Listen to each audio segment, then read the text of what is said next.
Welcome to the Red and Bold Show. I am your co-host, Marc Adams, and this is your other co-host, Anthony Robertson, right next to me. You can find us you can find me at 49ers Camelot, wherever you watch or listen. You can find Anthony at 49ers Cutback, wherever you watch or listen. So, Anthony, great to talk to you, man. How's things going? It's going good. I'm excited to talk 49ers football. And there's a lot to talk about because Kyle Shanahan and John Lynch are at the owners' meetings, and they're talking to the media pretty much for the first time in a long time. And so we're getting very clear details on some of the coaching staff responsibilities. We're getting ideas on Brandon Ayuk and also some of the free agents that they brought in. So I'm super excited to get into that and start talking 49ers football. The more distance we get from what happened in February and we get closer to the draft, I feel like there's a lot more optimism now about 49ers football. And I think people are starting to come back, too. There's people that have been away, and they're ready to come back and get excited about 49ers football again. Well, just as soon as you say there's more optimism, today we came out with the 49ers Web Zone mailbag, and there was a question in there directed at me. Why don't you ask Kyle Shanahan why he can't run the ball in the third quarter of the Super Bowl? Which Super Bowl? Either one. and so it's true. I mean, the 49ers ran the ball, I think, like 5 times in the third quarter, and they threw the ball 10 times. Now, some of those, if you go back and you do the play-by-play, you can see that some of those passes may have been runs, but there was a false start by Aaron Banks or something like that moved them back. So I think that there's situational football where they may say we're going to run the ball more in a specific quarter or whatever, and then you get in and there are things that happen that don't allow for you to run the ball. So those things are going to eat at us. You know, you have both of those. You have, why didn't Frank Gore touch the ball inside the 5-yard line against the Ravens years ago? So we could say all that kinds of stuff, but hey, it happens. So we've got some people in here. Bryant Culp is in here. What's up, Bryant? And Josh is in here. What's up, fellas? Passed out and fell down 15 stories yesterday. Holy crap. Dang, man. I'm glad you're okay. 15 stairs. Oh, okay. Yeah. He said 15 stairs, a little bit better. 15 stories. How are you alive, man? Wow, that's crazy. So Mr. Corey's in here. Stream Elements is in here as well. So just excited to get in here and talk about 49ers and what's going on with everything that we saw this week and heard this week from Kyle Shanahan and John Lynch. So let's jump into that. So yesterday, Kyle Shanahan spoke with the media, talked to reporters at the NFL meetings in Orlando. And among the things that he said was that Nick Sorensen is the defensive coordinator. He will call the defensive plays. He will put together the game plan and all that. But he did say, talking about Brandon Staley, that Brandon will be a big part of game plans, implementing a lot of our defense here in the offseason and during each week. He's been a big part of free agency, helped us with the draft, and be a huge asset to the whole coaching staff. I thought this was interesting, especially when he says that Nick Sorensen is the defensive coordinator, but then he also says that Brandon Staley is going to be very involved in the game plan.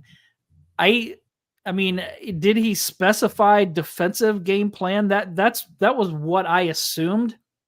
And so just wondering how, if you're Nick Sorensen, do you like having this guy looking over your shoulder, so to speak, or are you excited that you have an extra set of eyes, a bright mind, by all accounts, there to help you? How are you seeing this if you're Brandon Staley, or if you're Nick Sorensen?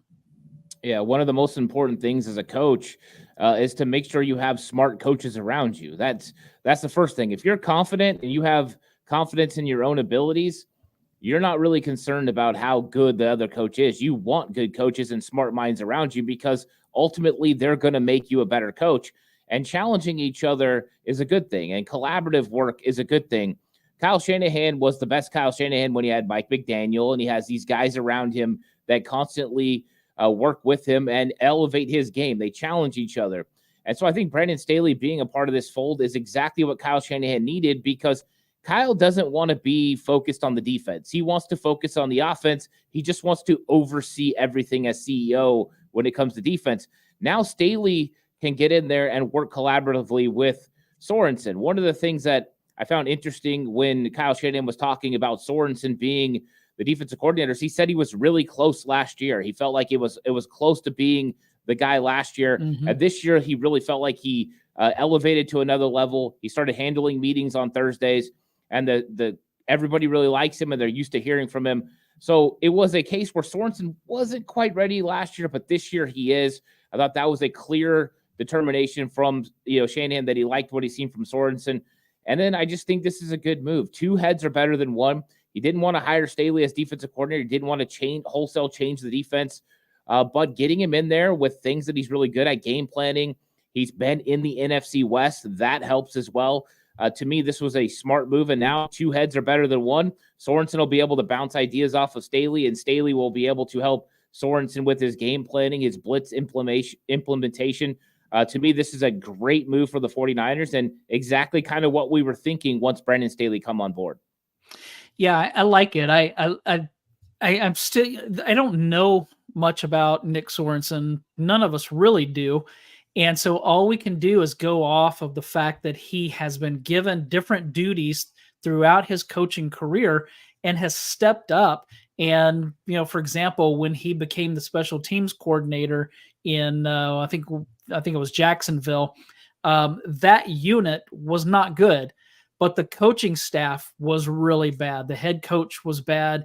It was just a bad environment. And Nick Sorensen kind of got thrown into that. So yeah, I don't really blame him for that situation, but then, there's the situation where Johnny Holland goes down for a bit due to some health issues. Sorensen steps in and starts coaching the linebackers.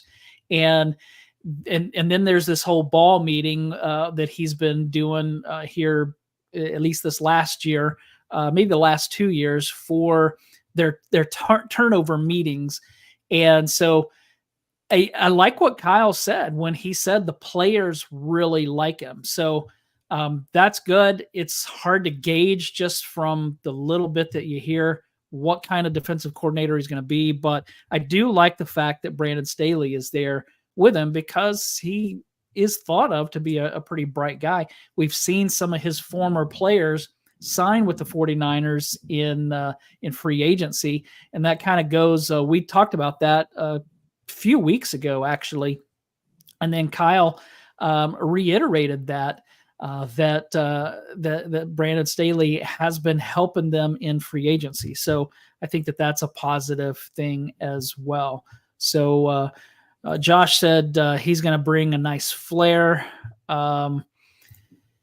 DJ said good. Maybe he'll stay for more than a couple of years. Yeah, that I think the 49ers need some stability there. So Mr. Corey jumping into some draft stuff here. Yeah, we're going to talk. We may try to answer a question or two here about the draft, but over the next few weeks, we'll get into that a lot more. So Shanahan also talked about Isaac Yedem, the cornerback that they signed, who used to be with the Saints.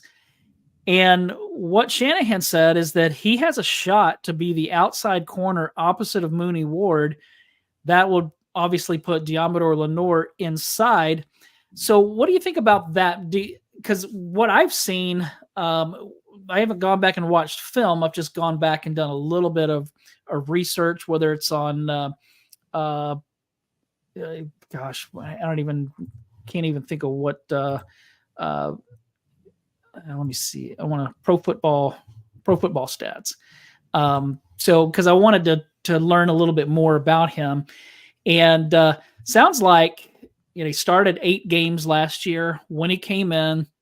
He played really well. I think he had like 14 passes that he broke up in that span. So, which is pretty impressive, I think, for a guy that only played, not even half the season as far as a starter goes. So, what do you think about this? Do you like the thought of having Isaac Yedem on the outside with Lenore inside, or would you rather them keep Lenore on the outside and find somebody else to go inside? I think it all depends on how it plays out. I know that in free agency, finding a nickel corner that you could put in that spot and play really well wasn't going to be cheap. So they've elected to go with a cheaper route with finding somebody on the outside and potentially having Deommodore Lenore play inside. I think right now it kind of stacks up the same way that they were doing last year with Ambry Thomas, with Yedem coming in and, in obvious nickel package situations, and Deommodore Lenore moving inside in those situations. So 70% of the time, 75% of the time, that would be the case. And he looked pretty good last year with New Orleans. But once again, he was in Denver when Brandon Staley is there with Vic Fangio. So he understands what they do with that coverage, that, quarters coverage, that palms defense. So he already fits into the zone idea. He's long, he's got length, he plays zone pretty nice. So just seeing what he did last year in those 8 games, I think gave the 49ers some confidence that they were upgrading the cornerback position. And then they're going to approach it in the draft as well. They're going to go after cornerbacks. They could go after a nickel corner. There's some really good nickel corners available. So they could address that and then put a competition on all of these guys together, because I think they just want the 2 best corners on the outside that they can get. I think ultimately Deommodore Lenore and Charvarius Ward would be the 2 best, but the best 3 corners when you go to nickel could be Isaac Yedem on the outside with Deommodore Lenore inside. And Lenore's an absolute pit bull. That's why they call him the hyena in the inside against the run. So I think right now that's the best situation for the 49ers, but we'll see what happens once we get into the draft and we get maybe the tail end of free agency too. There's still high-priced cornerbacks that are available waiting for money. Tre'Davious White got money from the Rams. What is out there for Stephon Gilmore? What is out there for some of those other players? I think 49ers will know better once we get through the draft. Yeah, and if he keeps Ambry Thomas off the field, then that makes me happy. But we've picked on Ambry enough. That, by the way, that website that I was looking at was Pro Football Reference. I use that all the time, so it's crazy that I couldn't remember the name of it. But I use it every single week, like when I write articles, because you can find a lot of information on a specific player or on a team. If you want to look up the 1987 49ers, you can go and you can find a lot of information on that team on that website. So Pro Football Reference, that's what that's called. I'm not paid to promote them, by the way. I do like them as well. Yeah.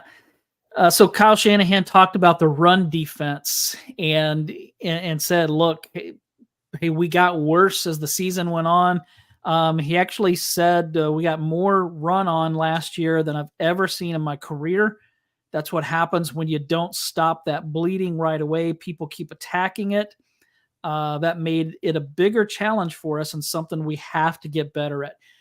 They have to get better at stopping the run. I feel like for much of the season, they were great at it, but that was mainly early on. As the season progressed, they got worse at it. There was that Bengals game when they couldn't stop the pass or the run. If they were able to stop the pass or the run, then maybe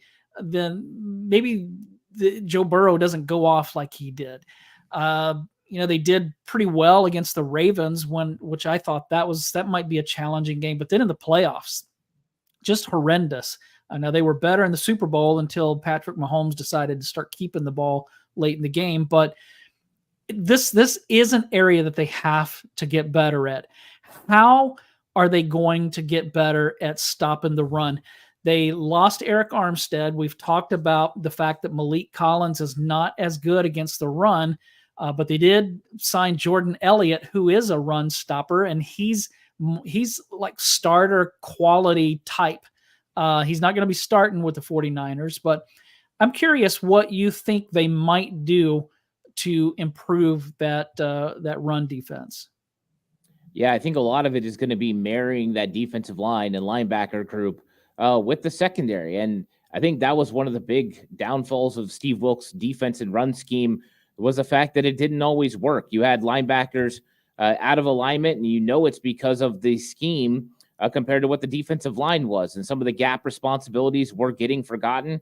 And a lot of that was the scheme just looked a little out of sync. And I think that is something that you recognize on film, and that's exactly what offensive coordinators started to recognize. They started to find holes within the 49ers defense strategically and schematically that they could take advantage of. And the 49ers had less of a player problem as they had more of a scheme problem. And I think that was a real case when it came to the run defense. And that's exactly what they got to work on. The things on the outside, I mean, that was the weakness, was those toss crack plays on the outside.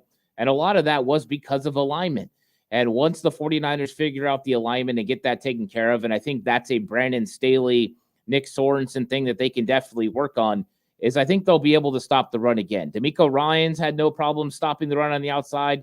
Neither did Robert Saleh, with pretty much very similar talent, if not the exact same talent. So I think it was more schematic. You got to give credit to the offensive coordinators around the league.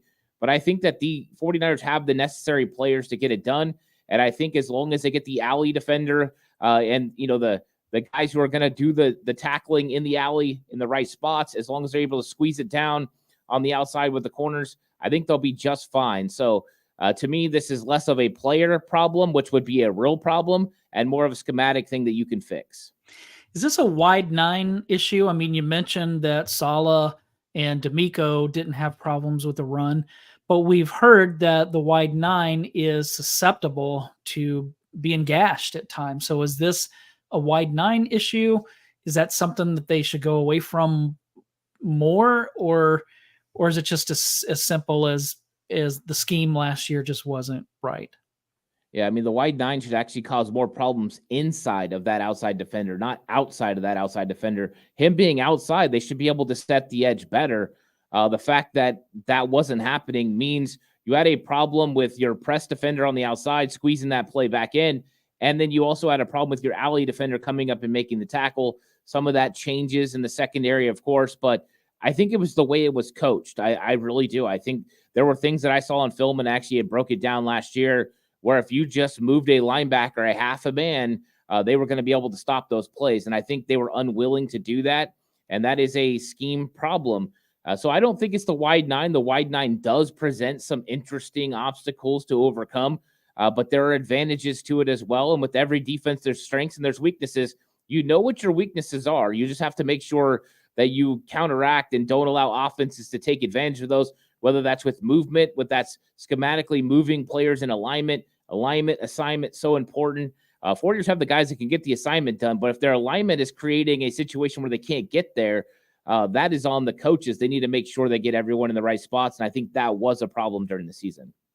Yeah, and certainly losing Cleveland Farrell for the playoffs or that postseason run didn't help because he was good in the run game.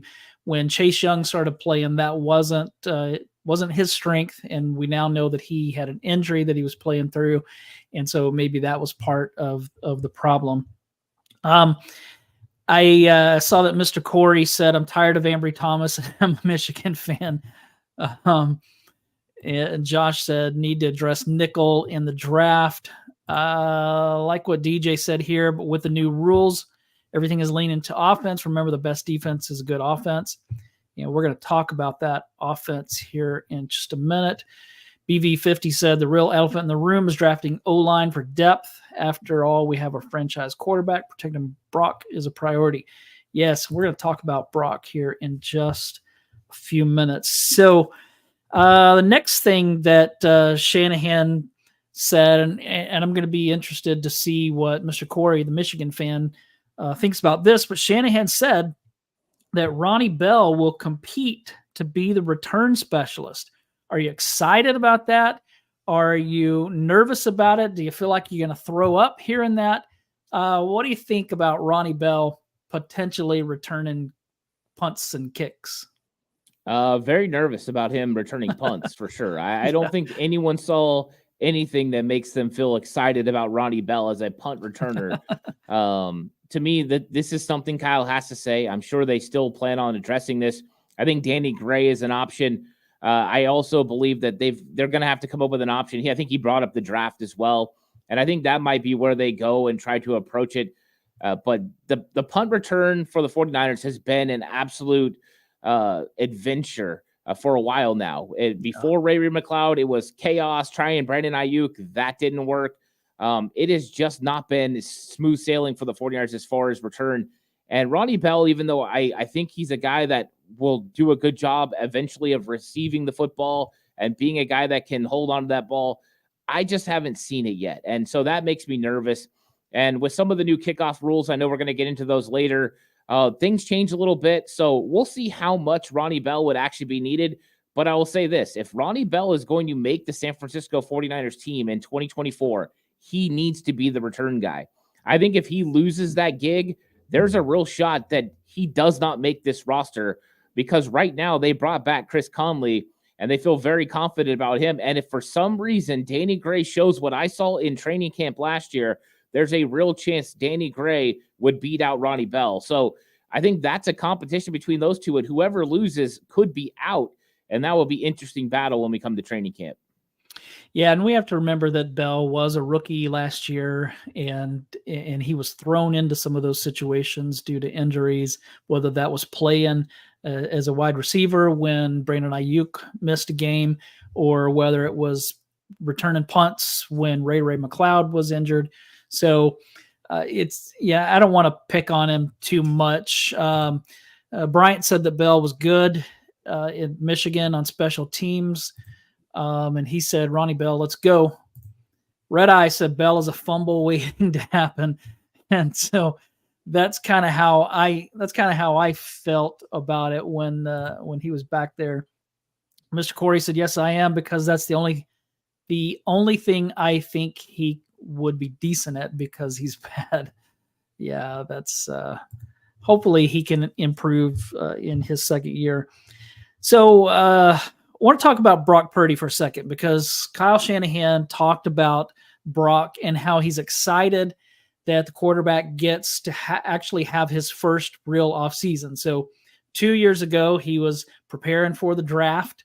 Then last year, he was rehabbing from the UCL tear. And so now he actually gets to have a real offseason where he can work on things that he needs to get better at and improve, instead of just like working to get healthy. How big is it for Brock Purdy to be able to focus on getting better this offseason rather than on just getting better from an injury, actually working on his craft? Yeah, this is huge. This is what every quarterback needs to be able to get better and ascend. And we've seen quarterbacks consistently get better through off seasons because you're allowed to work on the things that you know you need to work on. The crazy part is we actually saw Brock Purdy get better from year 1 to year 2, even though he was just rehabbing an injury. And now he's going to have a full offseason to work on the throws, work on the footwork, work on the cerebral part of the game that maybe he is still picking up from Kyle Shanahan's offense and from what defenses are showing him as far as scheme. So this is a very good time for Brock Purdy to be able to work on timing with his wide receivers as well, because last year they didn't have a lot of work in the offseason with Ayuk and Debo and Kittle, and now you're going to have all that. So this is going to be huge. This could be a big difference for Brock Purdy. He might actually elevate his game even higher. And if that happens, yeah, Jed York talked about, Brock Purdy getting a lot of money. It could be even more than we're all anticipating, because that's the kind of offseason that could be coming. Now, also, we don't know what Brock Purdy's ceiling is. We just don't. Mm-hmm. But these are going to be kind of those tail signs to figure out exactly, have we seen the best Brock Purdy, or is the Brock Purdy that we're going to see in the future even better than we see now? And I think if it becomes better, the 49ers were a couple of plays away from winning a Super Bowl, and Brock Purdy could be the big reason why they end up getting those things done. If he's able to read blitzes, pick up on some of those things, get the ball out quickly, make some adjustments at the line of scrimmage. Those are all cerebral parts of the game that are going to come, not to mention the physical gifts that are going to get better. We saw the movement in the pocket, I thought was tremendous this year. Less scrambling to the left, more moving, stepping up in the pocket, finding ways to get rid of the football, extending plays. I think Brock Purdy can get a lot better. I think this could be a huge offseason for him. Yeah, even like, if you would have asked me this time last year, what's one thing you want to see Brock Purdy get better at? And I actually said this one time when somebody asked me, I said, I want to see him stop doing that thing where he spins around and rolls to his left. Because when he does that, he can't see what he's turning into. And I think that's just a very dangerous move that he would make. Dangerous from a turnover standpoint, dangerous from an injury standpoint. And I wanted to see him stop doing that. And he really did a good job of almost eliminating that from what he does. So I feel like that was a big thing. But Red Eye says good O-line would elevate Purdy's game. That is completely true. I want to ask you this. How important is Brandon Ayuk to Brock Purdy? Does Brock Purdy need Brandon Ayuk? Yeah, I think the offense needs Brandon Ayuk, and I think Brock Purdy in turn needs him as well, because anytime you have more weapons, it's just better. And you're going to get some one-on-one situations that you know Brandon Ayuk can win, but there seems to be a real chemistry between Brock Purdy and Brandon Ayuk. And when you get chemistry, you get success. So I think it's very important for you to have weapons for Brock Purdy to get the ball to. I don't think you can replace Brandon Ayuk with a draft pick for sure. I don't think that there's a veteran available right now on the open market that you could step in and replace Brandon Ayuk. And even if you could replace the production, could you replace the chemistry that they have? I don't think so. So Brock Purdy definitely has some comfort with Ayuk as his number one weapon. And I think that those guys will get even better in the offseason. So I think he's very important to Ayuk, or to Purdy's success. And I think Purdy's actually very important to Ayuk's success as well. Yeah, that's a really good point. They do play off of each other really well. Mr. Corey said Purdy isn't going to elevate anything with Burford, McKivitz, and Brindle on that O-line. Yeah, well, right now he's stuck with them. So, and it's not going to be long. He's going to be losing Trent Williams as well. So hopefully they can address offensive line in this draft, because not only, I mean, we talked about this last week that there's not going to be a tackle that's going to come in and beat McKivitz right off the bat. There's not going to be a center that's going to come in and beat Brindle right off the bat. May not even beat Brindle for 2024 because of Kyle Shanahan putting so much on his center. It's hard for a rookie to come into Kyle's system and do well at that position. But they definitely have to start thinking about the future. So, yeah, Josh said no drafted offensive lineman is beating out our starters immediately. Yeah, it's just not going to happen. Those guys, they need to be better, but they're not as bad as we think they are. They're decent during the season, but the problem that I see is when they get in those big postseason games. So the Super Bowl against the Chiefs back in 2019, the 2021 NFC Championship against the Rams, the 2022 Championship against the Eagles, and then the Super Bowl this year against the Chiefs, especially late in that game. When there's been those high pressure situations where it seems like everybody knows they're going to throw the ball, they seem to struggle to block. Yeah, I think in 2019, you got to remember Ben Garland starting at center. You don't have Weston Richburg. You have Person as the right guard. That offensive line, with a young Mike McGlinchey, that line wasn't really built for that situation, and they got overwhelmed. And I think in 2023 in the Super Bowl, I thought the line did, decent. I thought that there were moments where they definitely didn't look good, and that happens. And that's part of the reason I want to see Brock Purdy continue to elevate his cerebral part of the game, because we've seen quarterbacks be able to take control and understand where blitzes are coming from. And the more in tune he gets with that, the more he can help Jake Brindle with that type of situation. The understanding of the offense means elevating the offensive line's play as well. I think the offensive line wasn't as bad as everyone thinks. I think we got to remember Christian McCaffrey was the leading rusher in the entire league last year. The 49ers had one of the best offenses. They only gave up 31 sacks on the season. Was some of that because of the players around? Yes. Was some of that because Brock Purdy was able to escape the pocket? Yes. But part of the reason that you're able to make up for it is you're paying those players around a lot of money that you can't afford to pay the offensive line. So those guys do have to take the pressure off the offensive line. It's a team effort. I do believe they need to get better on the offensive line. I think they're going to address it in the draft, probably with an interior guy and an outside guy. But I think the line is not quite as bad as what everyone thinks and not as good as they want them to be. But let's see what happens when you bring all 5 starters back and the chemistry that they're going to have playing together, and see if that can elevate them a little bit. Can they go from being 22nd to being 12th? If they can improve like that, you might just get enough to be able to get over the hump. Yeah, it's a great point. Let's move on. John Lynch spoke to reporters on Monday at the annual meeting, and he said something interesting, something that got my attention, that when the 49ers signed Yetur Gross-Matos, that he heard from several teams who said, man, we were going after him. And so it just kind of got me wondering, because, we've talked about how he's a defensive end who on passing situations can move inside to a defensive tackle if they decide to use him that way.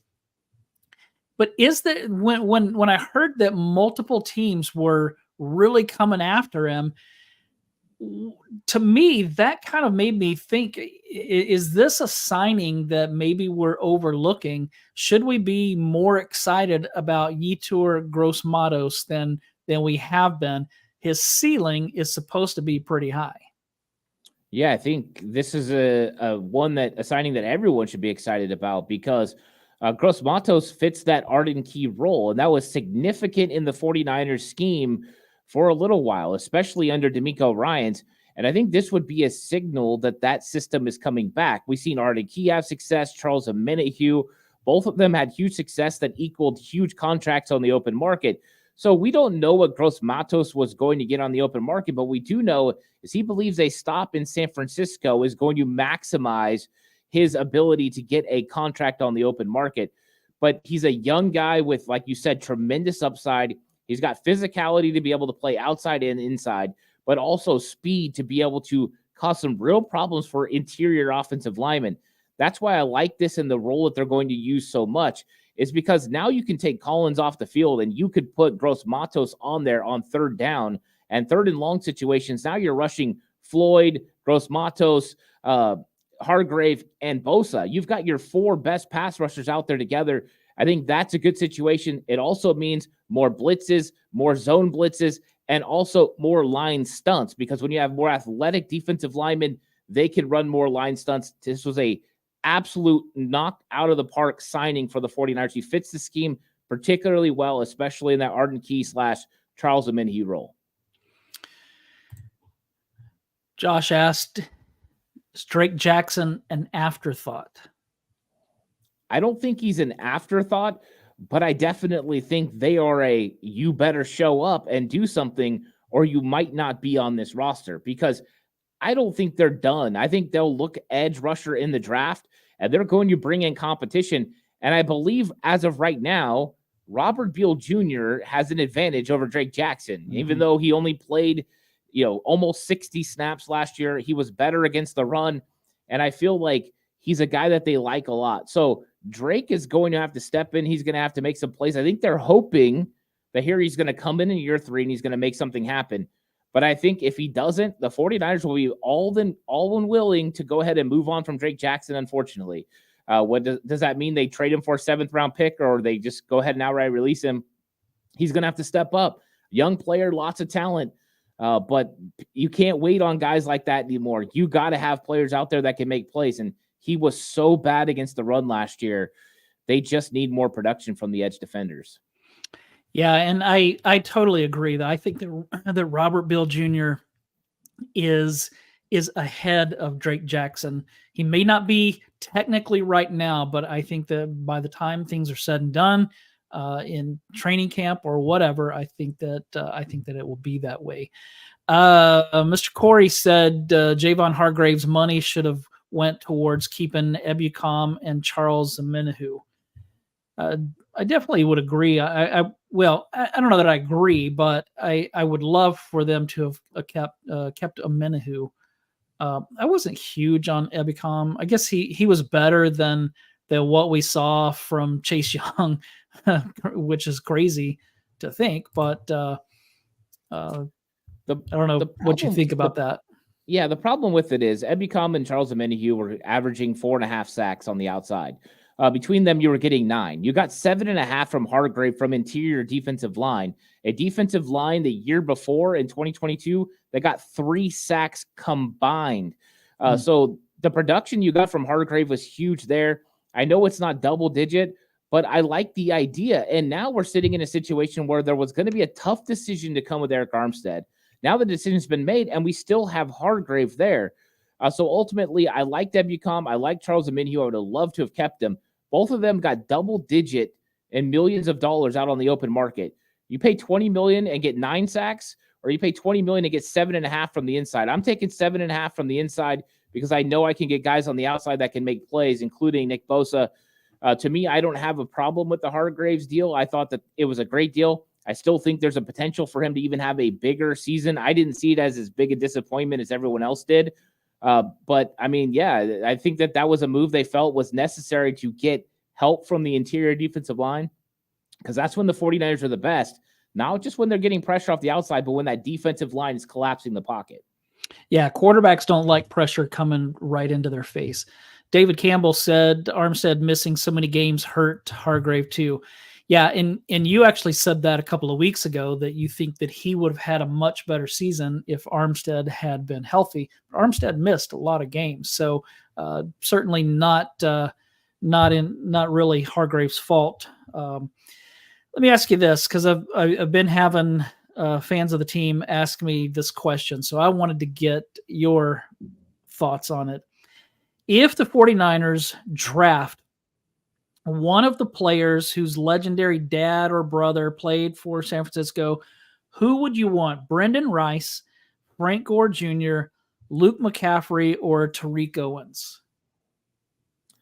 Yeah, with all this going on, there's been a big part of me that kind of got frustrated with the whole nepotism, everyone wanting to draft all these guys. But I have went and watched a lot of the film on these guys.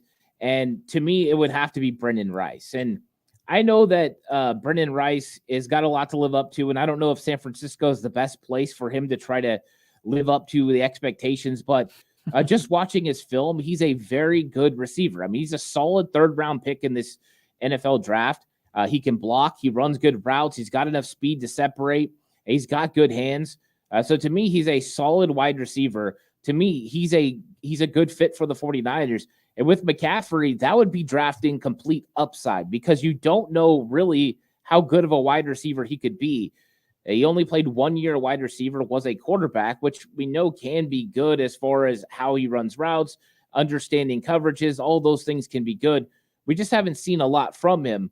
I think that both of those players are very good fits for the 49ers, but I think Rice overall is a more well-rounded and better fit right now as far as being ready for what they do as far as blocking, running routes, and catching the football. So to me, I would go with Brendan Rice. But, I mean, we got some talent. I didn't even know that Tariq Owens was coming out in the draft until I saw that post last week. So to me, that one caught me by surprise. I have seen a little bit of him now. He's a guy that's a fringe draftable player. So we'll see if he gets drafted or if he ends up being an undrafted free agent. Yeah, I see some people in the chat saying Gore. That was my answer was Frank Gore Jr. Simply because I just felt like the way the 49ers go through running backs. I mean, I feel like they were lucky last year with McCaffrey being healthy. That may not happen again. And so I think a running back could be a good one. And I feel like he's different. He's got some speed. He has some quickness. He's not as powerful as his dad, but I think that he might be a good one. Josh said Rice is going to go too early. Let's see a couple other ones saying Frank Gore Jr. But yeah, we talked about it. Bryant Culp, who's here in the chat, said he had me on his show on Saturday, and he was one of the ones that asked me that question. And I just threw out some scenarios. What happens if Brendan Rice ends up in Kyle Shanahan's doghouse while Jerry is running around on the sidelines before home games? What happens if Frank Gore Jr. Isn't playing enough while his dad works for the 49ers? What happens if they cut Tariq Owens? What's Terrell going to say? I mean, we know that he can go off. So what's he going to say? And what happens if Luke McCaffrey gets cut with Christian on the team? There's some awkward situations, but I think it would be fine. I think they're going to if they pick one of these guys, it's going to be because they believe they're going to help the team and they're going to play them accordingly. And I don't think that Jerry or Frank Gore or, T.O., I wouldn't put anything past him, but the other guys, Christian, his dad, they're not gonna say anything. I don't worry too much about that. No, McCaffrey already had a brother that was on the 49ers and they released him. That's true. There have been guys who have come in before that they've had to cut, and it doesn't always work out. I think that if you're spending a draft pick, and in Brendan Rice's case, like, Josh said, it could be a higher draft pick. I wouldn't go, anywhere near the second round, but if it was in the third round, late third round, that would make sense to me, like pick 124. As far as McCaffrey, I mean, I wouldn't go earlier than a fifth round pick. So I think that these are down the road guys. Frank Gore Jr., it could be seventh round. It could be undrafted free agent. I think that would make a lot of sense. Same with Tariq Owens.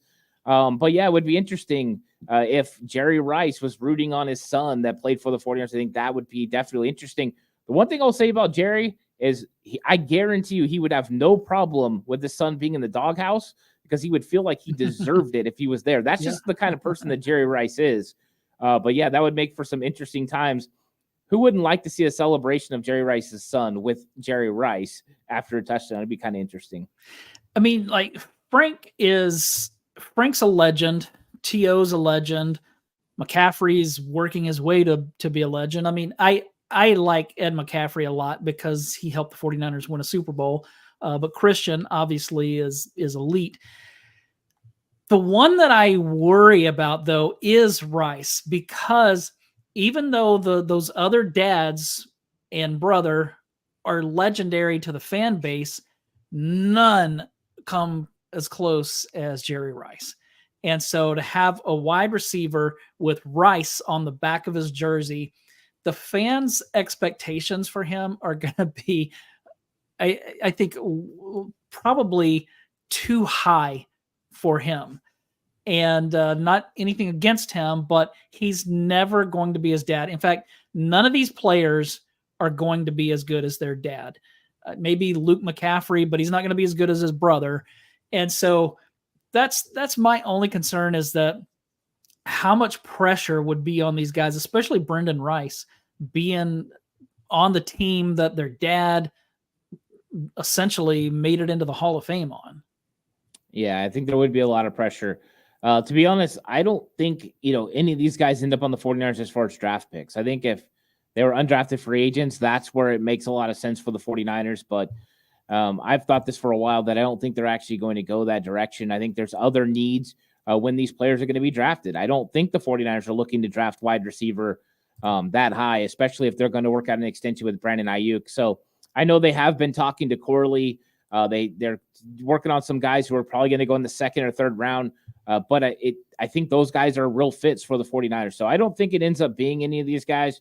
But I do think it's been interesting to see fans' reactions to these players potentially coming to San Francisco and kind of the lineage of their family and how much that means to 49er fans. I think 49er fans definitely love lineage players. And so it's kind of interesting to me how much fans are building up these players, some beyond the obvious abilities of the players, and some are just kind of keeping it real. So it's interesting to me. Mr. Corey asked, have you guys heard Elijah Mitchell on the trade block? I have not heard that. I would be kind of surprised if that if it did happen, it's going to be because he can't stay healthy. Because when he's healthy, he's really good. Now, he is Is this his final year of his deal? I'm trying to remember. I think he was drafted in 2021. Yeah. Yeah, so it'd be 21, 22, 23. So yeah, he'd be going into his fourth year. So I mean, that would make him a trade potential just because he's going in the last year of his deal. But what are you going to get for him? I mean, that's the key is what is going to come out. Are you going to get a 7th round pick? Well, you might as well let him leave and get a comp pick back for him and get a whole season of Elijah Mitchell potentially on your roster. I wouldn't be surprised if he's not at least talked about and discussed around the league as a potential trade option. I don't know if the 49ers have officially put him on the trade block, but I'm guessing they would listen to phone calls. But I think they like Elijah Mitchell. I think they would love to have this exact running back room for 2024. I think they feel confident with Elijah Mitchell being able to do most of the things Christian McCaffrey can do, which I think is a little bit different for Jordan Mason. I think Mason has a different skill set. He's more of a change of pace kind of guy. So I don't know if they're ready to go Jordan Mason as running back 2 as much as everyone wants it. I think they want a guy that kind of fits the system and fits what Christian McCaffrey mold is a little bit closer. Yeah. Let's talk a couple of the new rules. I want to get your take as a coach. What are your feelings on the new hip drop tackle rule? I think it's terrible. I just don't know how they.